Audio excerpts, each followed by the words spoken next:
¿Qué tal amigos? Bienvenidos a este nuevo video donde vamos a explicar el Capital de Marx, específicamente el tomo 1, capítulo 2, el proceso del intercambio.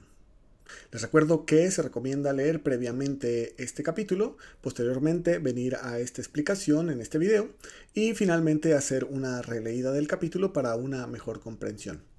Marx comienza este capítulo diciendo: las mercancías no pueden ir por sí solas al mercado ni intercambiarse ellas mismas. Tenemos, pues, que volver la mirada hacia sus custodios, los poseedores de mercancías, es decir, los propietarios privados.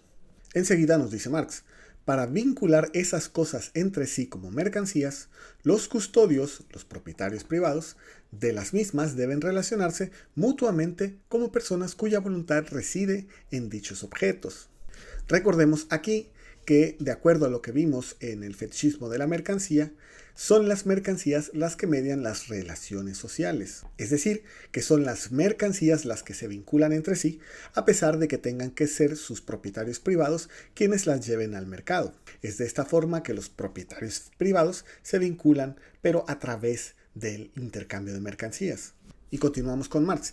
De tal suerte que el uno, solo de acuerdo con la voluntad del otro, esto es lo que acabamos de decir, la voluntad de vincularse a través del intercambio de mercancías, o sea, mediante un acto voluntario común a ambos, va a apropiarse de la mercancía ajena al enajenar la propia. Los dos, por consiguiente, deben reconocerse uno al otro como propietarios privados. Ahora, el hecho de que Marx resalte que se trata de propietarios privados no es un asunto superficial, ya que, como vimos en el apartado sobre el fetichismo de las mercancías, en la sociedad productora de mercancías, en el capitalismo, los productos del trabajo tienen un carácter privado, ya que no forman parte de un producto social, como en los ejemplos que vimos de la familia patriarcal, el feudalismo o una hipotética sociedad de hombres libres que comparten medios de producción.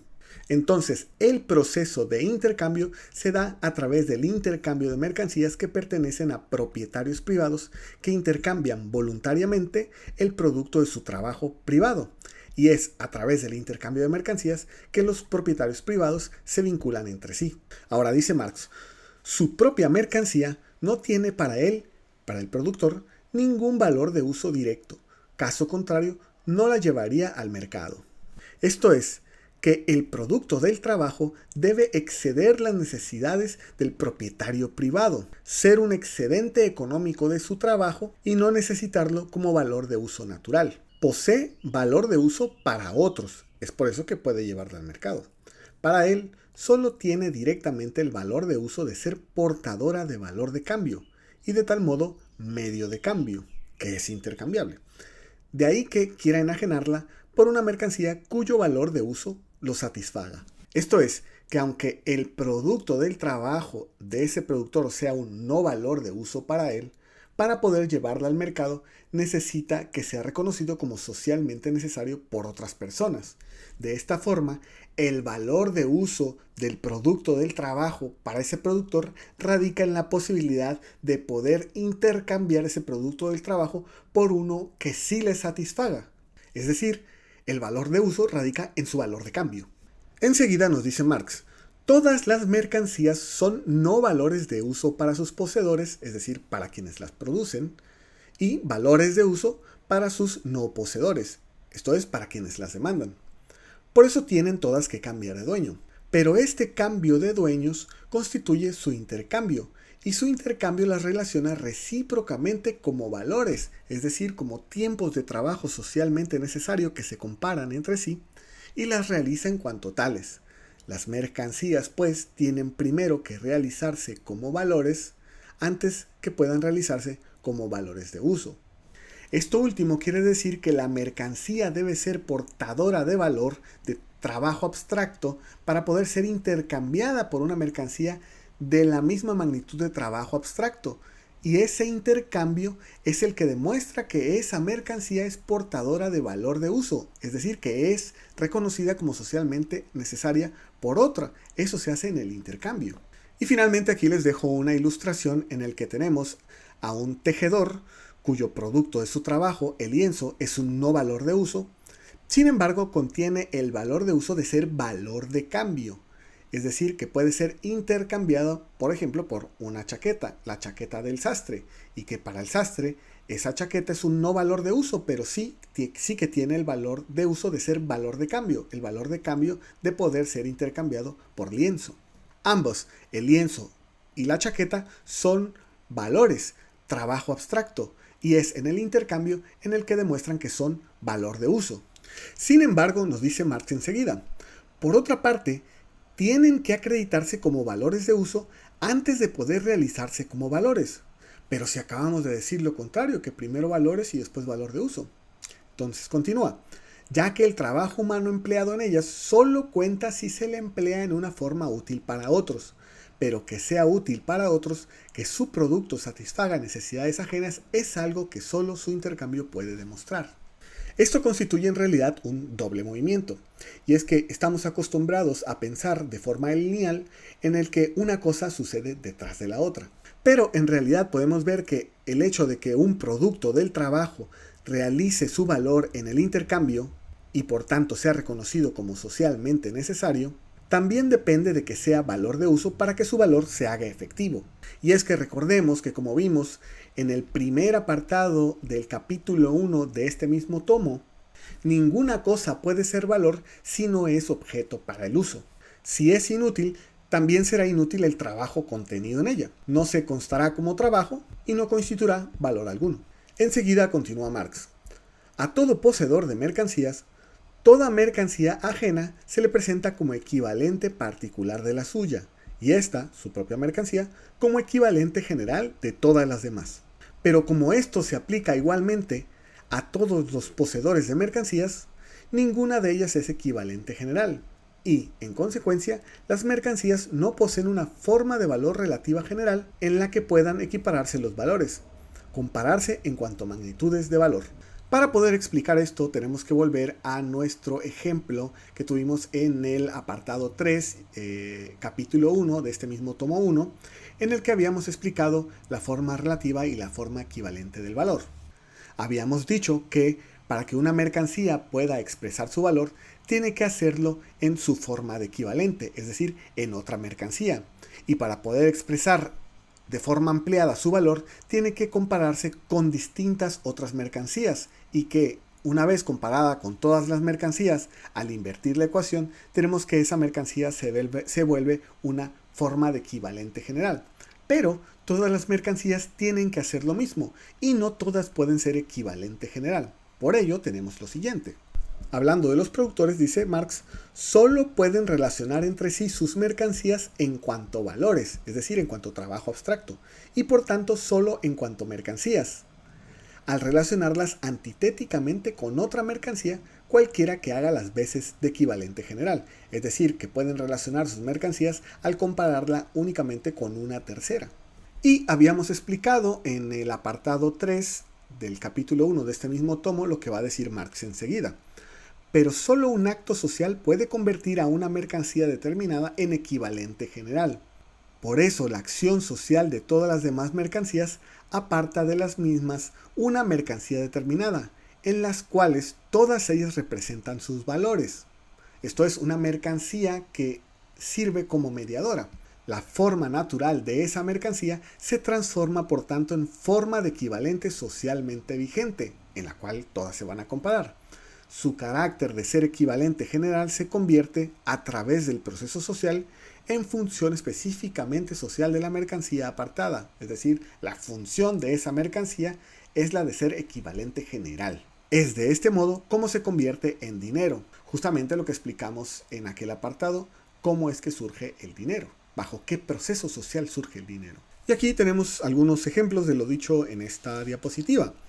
Una chaqueta y 10 libras de té solo pueden intercambiarse porque reconocen que son de igual valor al compararse con las 20 varas de lienzo. Saben que son equivalentes porque ambas son también equivalentes al equivalente general que son las 20 varas de lienzo. Y habíamos dicho también que una vez que una mercancía de forma ampliada se compara con todas las demás y después se invierte la ecuación, esa mercancía se vuelve el equivalente general en la cual todas las demás se van a comparar y por tanto esa mercancía, en este caso las 20 varas de lienzo, cumple la función del dinero.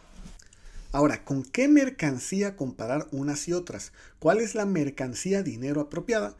Es algo que Marx contesta enseguida. Y nos dice, en la misma medida en que el intercambio de mercancías hace saltar sus trabas meramente locales, es decir, que pasa el comercio a la fase primitiva de los intercambios simples, y que el valor de las mercancías, por ende, se expande hasta convertirse en concreción material del trabajo humano en general, esto es, del trabajo abstracto, la forma de dinero recae en mercancías adecuadas por su naturaleza para desempeñar la función social de equivalente general, esto es, los metales preciosos. Enseguida nos dice Marx, forma adecuada de manifestación del valor o concreción material del trabajo humano abstracto y, por consiguiente, igual. Esto es, recordemos que el trabajo abstracto es conceptualmente igual independientemente de si se trata del trabajo abstracto del tejedor o el trabajo abstracto del sastre, solo puede serlo una materia cuyas porciones posean todas la misma calidad uniforme. Y continúa, por lo demás, siendo puramente cuantitativa la diferencia que existe entre las magnitudes del valor, es decir, cuánto de uno y cuánto del otro, la mercancía dineraria ha de poder reflejar diferencias puramente cuantitativas y por tanto ser divisible a voluntad y en partes susceptibles de volver a integrarse. El oro y la plata poseen por naturaleza esas propiedades. Entonces lo que nos acaba de explicar Marx es que el equivalente general en su forma dineraria debe de tener dos características. La primera de ellas es que su calidad debe de ser uniforme. Por ejemplo, con el oro, tú puedes tener dos monedas de oro de exactamente igual calidad. La segunda es que debe de ser posible ser dividido o sumado a voluntad. En la ilustración que tenemos abajo, tenemos que 10 libras de té es igual a 20 varas de lienzo porque ambas son igual a 2 onzas de oro. Pero sería difícil poder decir que las 10 libras de té equivalen a una vaca porque entre una y otra vaca la calidad es distinta. Una vaca puede dar mucha leche o dar mejor calidad de leche que otra, entonces es difícil utilizarla como un equivalente general. Asimismo, 5 libras de té son igual a 10 varas de lienzo porque sabemos que ambas son igual a una onza de oro. Pero si la moneda o cierta materia de oro antes pesaba 2 onzas, basta con partirla a la mitad para tener una onza de oro. Pero esa equivalencia no la podríamos tener con media vaca, porque una vaca lechera no puede venderse o equipararse como media vaca. Finalmente nos dice Marx, la forma de equivalente adoptada por una mercancía no implica que su magnitud de valor esté cuantitativamente determinada. El hecho de que sepamos que el oro es dinero y por tanto directamente intercambiable por cualquier otra mercancía no significa que sepamos, por ejemplo, cuánto valen 10 libras de oro. Y continúa, al igual que todas las mercancías, el dinero solo puede expresar su propia magnitud de valor relativamente en otras mercancías. Su propio valor lo determina el tiempo de trabajo requerido para su producción y se expresa en la cantidad de toda otra mercancía en la que se haya solidificado el mismo tiempo de trabajo. Esto es, la mercancía dinero, en este caso el oro, no deja de ser mercancía y no vale por sí misma.